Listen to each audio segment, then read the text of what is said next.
sa e rëndësishme është për ne sot që të ndjekim udhëzimet që vinë nga Perëndia, udhëzimet për të dëgjuar fjalën e Zotit, udhëzimet për t'ju bindur fjalës së Zotit, për të bërë pikërisht ato çfarë ne duhet të bëjmë. Edhe sipas mënyrës së Tij. Nuk e di, juve në jetën tuaj të përditshme, a mërziteni kur nuk bëhen gjërat pikërisht ashtu siç e doni ju, nëse nuk vendosen gjërat në vendin juaj, në vendin që ju e keni caktuar që të jenë.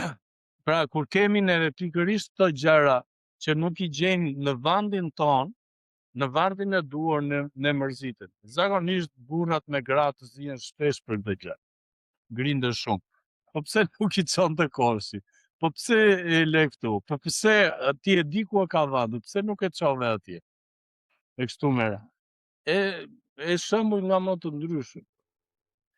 A keni vënë re gjithashtu që në momentin që neve marrim një recetë nga mjeku, kam mjekime ose ilaçe që duhen pirë me orar të caktuar, pikë për pikë. Për shembull, çdo 12 ose çdo 8 orë, po duhet ndjekësh një kronologji.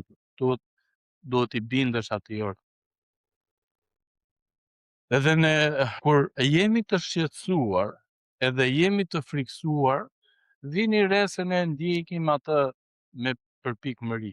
Por në momentin që kalon çik, qetësohesh, bëhesh çik më mirë, atëherë fillon edhe shet pak mend.